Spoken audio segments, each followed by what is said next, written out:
Hola, hola, buenos días, ¿cómo están ustedes? Soy Juan Carlos Cuellar, aquí en un programa más de Función en Vivo dentro de la programación de Excelsior Televisión. Hoy tenemos una mañana divertida, una mañana donde hablaremos de comedia. ¿Qué ha sucedido en los programas de comedia en la televisión?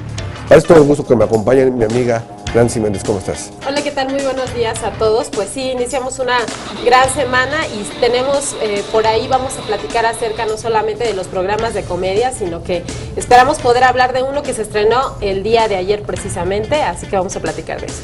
Así es. Rodolfo Monroy, buenos días, ¿cómo estás? Hola Juan Carlos, ¿cómo estás? Nancy, muy buenos días. Gracias a usted, muy buenos días por estar aquí en sintonía en Excelsior Televisión. Espero que haya tenido un excelente fin de semana y pues vamos a iniciar ya esta semana. Ya falta poquito para que se acabe el año, pero pues bueno, acá estamos trabajándole. Así es, echándole muchas ganas y justamente platicando una mañana de estos programas que surgen en la televisión, que buscan hacer divertir a la gente, hacer pasar un rato agradable al televidente, con historias diferentes, con historias a veces repetidas, o sea, hay distintas variantes de lo que se está haciendo. Sin embargo, creo que la comicidad ha cambiado y más en la televisión. ¿Ustedes qué opinan de esto? Pues precisamente a mí me parece que en este momento la comedia es muy importante. Antes, recordemos que la televisión mexicana tenía una barra de comedia nocturna que era bastante ligera y que además ayudaba mucho a todos aquellos que salíamos de trabajar y que llegábamos en la noche pues un poco a divertirnos, a calmar todo el estrés que traíamos de lleno.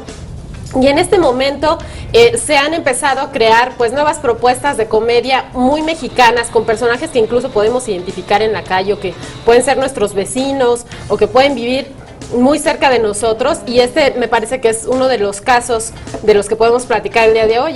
El día de ayer se estrenó precisamente la segunda temporada de María de todos los Ángeles, y bueno, estos personajes que parecen muy cercanos y que podemos prácticamente encontrar en la calle, me parece que identifican mucho al espectador y que eso los hace todavía más cercanos y risibles para todo el público mexicano. Fíjate que me llama la atención esto que comentas, porque justamente estos personajes que se dan en la comedia, en los programas de comedia hoy, son muy ubicables, o sea, mucha gente se puede sentir identificado, tratan de hacerlos más reales. Antes, los programas de comedia eran más bien como de tipo parodia, donde se criticaban y se burlaban incluso de las características de ciertos personajes.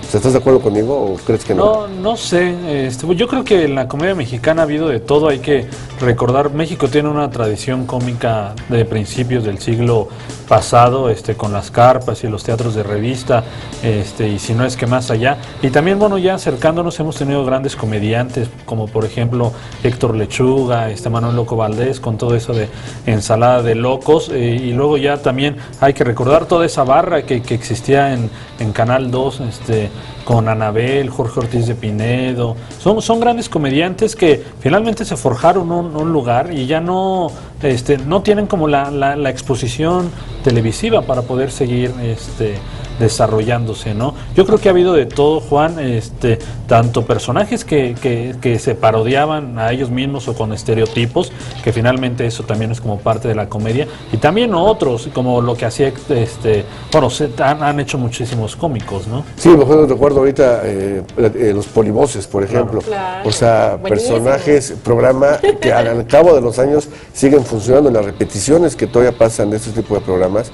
Ensalada de Locos, los polivoces son de verdad íconos de lo que es la televisión. Hay que hacer un reconocimiento incluso a todo lo que hacía el Chavo del Ocho, a lo que hacía Roberto Gómez Bolaños. Él comentaba que no hacía comedia, o no era incluso una televisión para niños.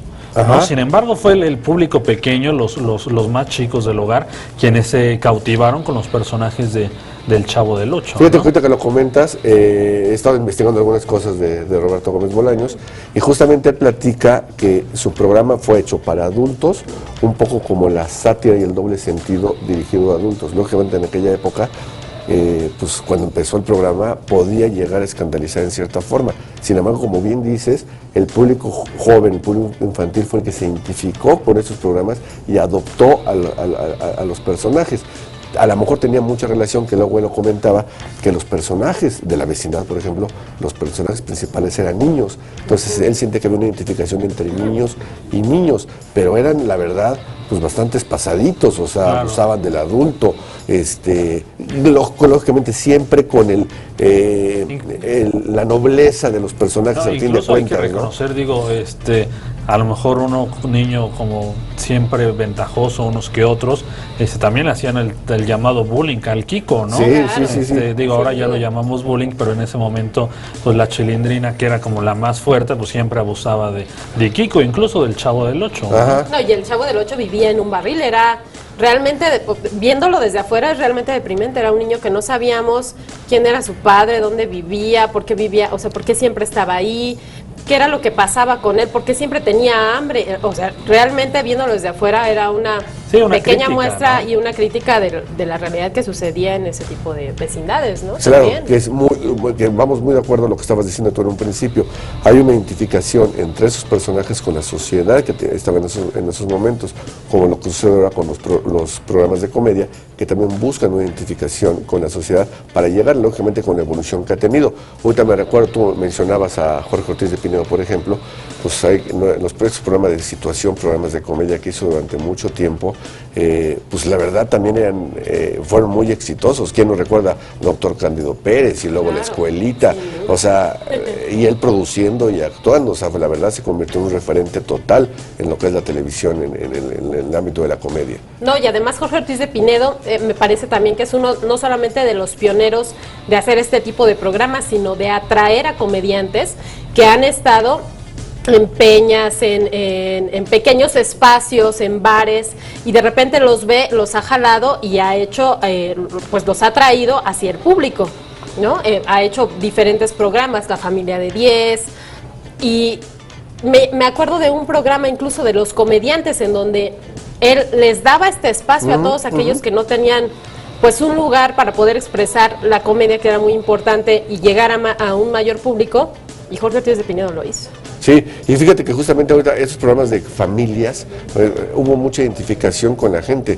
O sea, una familia de 10, por ejemplo, o sea, lo que era la familia del doctor Cándido Pérez también. O sea, él siempre ha tratado de buscar que haya una identificación de familia. O sea, ahorita hablando de familia, me recuerdo el papá soltero de César Costa. Claro, también. es lo que estaba pensando, pero quizás esa no era como tan cómica, ¿no? O sea, no era una barra cómica. Pertenecía a la barra de claro, comedia. pero era como más una Como comedia situación. de situación, ¿no?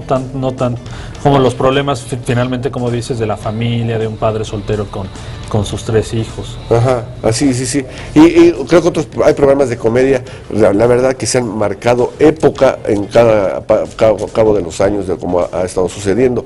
Ayer decías, María de todos los Ángeles se estrena ayer, la segunda temporada, después de mucha expectación.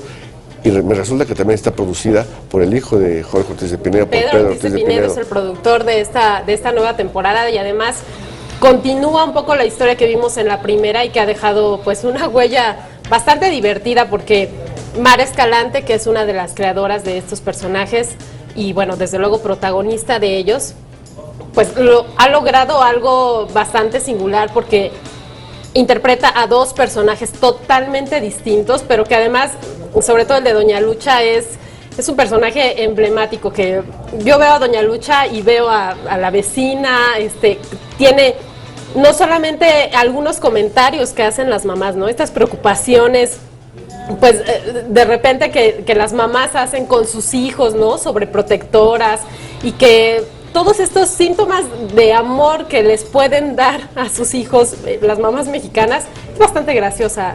No, ya hay que reconocer que María de todos los Ángeles, en este caso Doña Lucha, se ha convertido en un fenómeno precisamente por eso, ¿no? Nada más se grabaron lo que fue la primera temporada con tantos, no me acuerdo, creo que fueron 10 o 12 episodios. Retrata finalmente, Nancy, como dices, la idiosincrasia mexicana, ¿no? De la idiosincrasia mexicana de familias como muchas. Mara Escalante en algunas entrevistas ha comentado que incluso el personaje de Doña Lucha está inspirado en todas sus tías, ¿no? Y ahora sí, usted no me dejará mentir que está ahí en su casa, seguramente tendrá su mamá, usted misma, o tendrá muchas tías como Doña Lucha. Todos tenemos una tienda así. No, Saludos a las tías que nos están tengo viendo. muchas de mis tías, hermanas hermanas de mi mamá y también tías de mi mamá, que son un fiel retrato de lo que es Doña Lucha, ¿no? Estar preocupadas por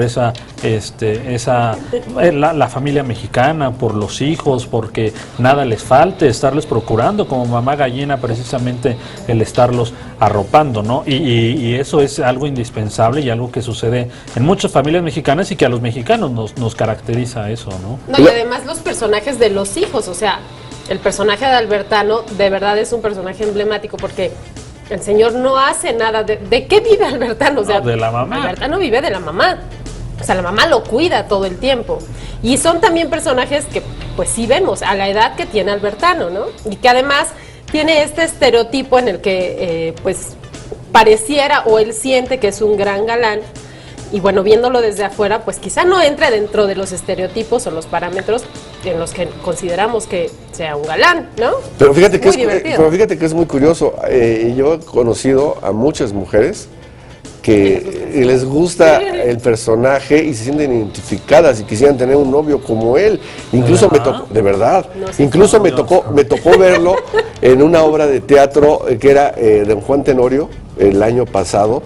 Y a la hora que sale Albertano, los gritos, o sea, de las niñas fans, de las jovencitas fans, son la verdad, como si estuvieras viendo a Justin Bieber o a Ricky Martin. Es que también digo, Albertano creo que tiene esa inocencia, ¿no? Digo, a pesar de, perdón la expresión, de ser un baquetón, que no hace nada con su vida y generalmente tiene el apoyo de la madre, mantiene esa inocencia o ese rasgo como de niño, incluso pues es un niño, ¿no? Cobijado por las alas de madre, es incluso más adulto, podríamos decir, el mismo Chino, el otro hijo de Doña Lucha, y obviamente también Rosa Aurora, ¿no? Que ya es una mujer que trabaja haciendo otras cosas, ¿no? Interpretada por Almacero, además, con un cuerpazo Almacero, que ella hizo, nada más como dato adicional, ella hizo teatro musical también. Sí, porque es muy talentosa, la verdad es muy talentosa. Otra está también como conductora y eso es algo que quería comentar, justamente esta serie, y creo que muchas de las series de comedia cuando empiezan con los personajes que son poco conocidos, cuando llegan a tener éxito, logran traspasar el programa y posicionarse con sus personajes en otro tipo de proyectos, que es justamente lo que sucedió con María de todos los Ángeles, donde los personajes, la verdad, empezaron a trabajar en otros lados y les fue bastante bien.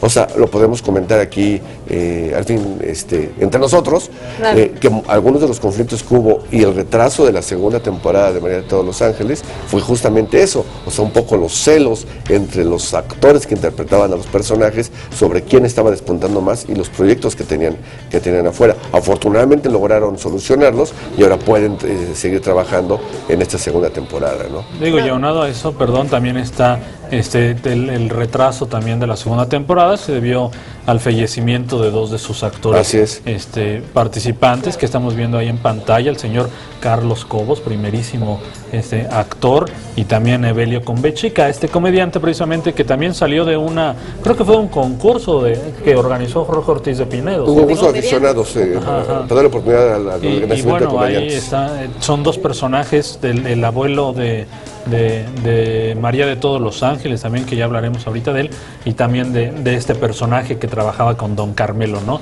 Ahí medio enamorado de Bexabe, como diría Doña Lucha. De Bexabe, la que es una damita. No, una damita, y además también una muy buena actriz, Montserrat Marañón. Estamos hablando un poco de las nuevas alternativas que hay en los programas de comedia actualmente. Creo que no podemos dejar de mencionar a dos series de comedia, la verdad, importantes.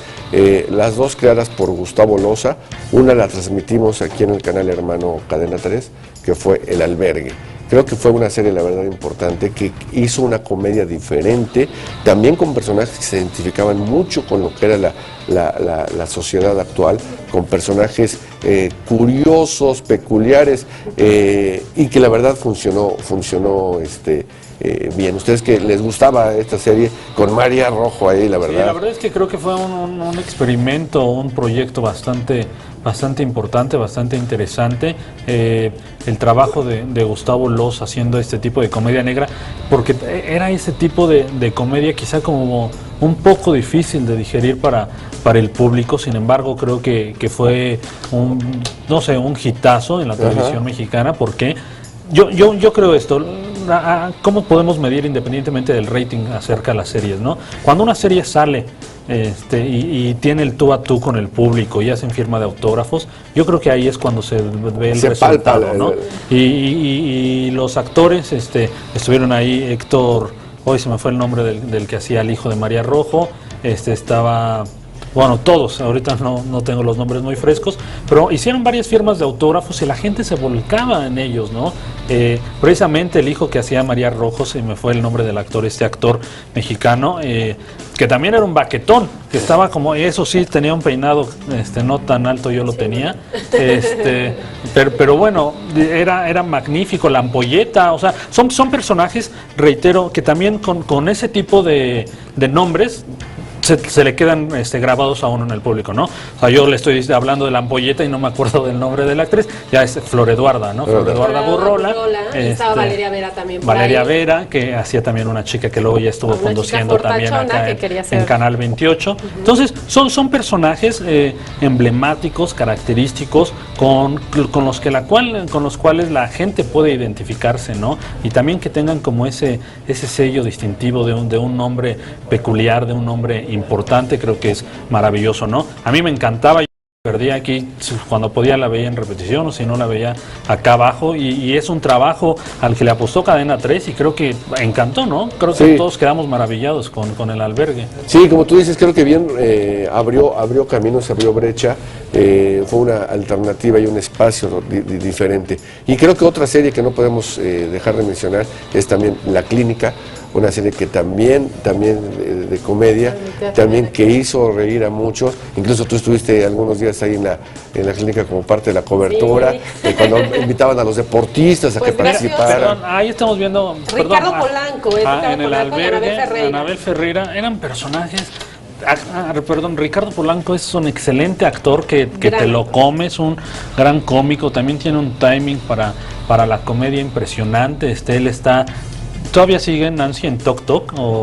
Él estaba haciendo una obra de teatro que se llamó La Caja, que terminó, era excelente, es un excelente actor de teatro además, e hizo por ahí una película Bajo la Sal, ya en otro tipo de tono más dramático, pero la comedia le sale muy bien a Ricardo Polanco.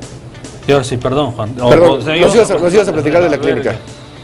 Pues sí, justamente por ahí estuvimos en La Clínica, ya tiene un ratito de esto. Los protagonistas estaba por ahí José María de Tavira, Luis Gerardo Méndez, María Elena Saldaña, La Güereja, pero además invitaban precisamente a diferentes actores o personalidades de otros ámbitos que no tenían que ver con la comedia ni con La Clínica, para meterlos en este hospital psiquiátrico peculiar en el que se trataban diferentes padecimientos, y a mí me tocó asistir en algún momento cuando estaba por ahí el señor Layún. Miguel Layún, que ahora es tan famoso en la selección.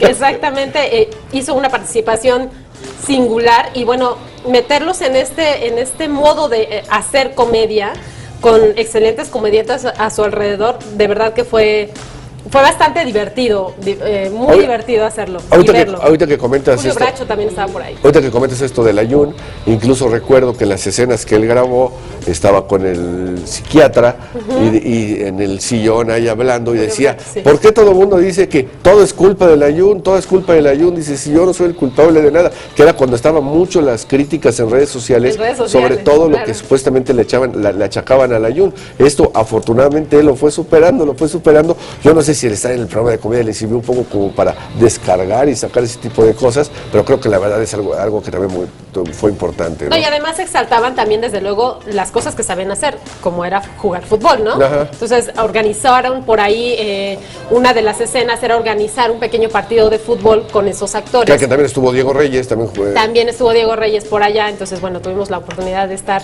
en esta serie y era una propuesta, me parece, divertida, porque hablaba de la locura, y la locura tiene pues sus recovecos, ¿no? Que se pueden tocar no solamente en materia de drama, sino en comedia resultan cosas muy interesantes, porque cuando uno se identifica con esas cosas dice, híjole, yo tengo tantito de esto, me parece interesante que también refleje un poco la locura que tenemos los seres humanos, ¿no? Así es, esta serie también se transmitió por Cadena 3 Sí. y la verdad también tuvo muy buena No, y aceptación hay por que parte del destacar público. que ahí estaban dos de los actores que luego ya alcanzaron los cuernos de la luna en cine, que fue Carla Souza y también Luis Gerardo Luis Gerardo Méndez, Méndez. haciendo este tipo, como decía Nancy, de enfermos mentales dentro de esta clínica, y que luego ya se volvieron súper famosos con una facilidad mediática para todos gracias a Nosotros los Nobles, ¿no? Así es. Y creo que otra serie que también no podemos dejar de mencionar, que ha tenido mucho éxito entre comedia y musical y todo esto, es también Los Héroes del Norte, también hecha por Gustavo Loza. Una serie en donde actores de cine, o sea, forman un grupo y resulta que empiezan con las situaciones y cosas curiosas, empiezan a convertirse en cantantes y viven y reflejan todo lo que sucede atrás de un grupo musical, y la verdad también con mucho éxito. Hay que recordar que ahí también estuvo Patricia Reyes Espíndola, que era la manager de este exitoso grupo, que incluso después llegó a tener presentaciones personales, o sea, traspasa la pantalla este tipo de conceptos cuando llegan a tener mucho éxito.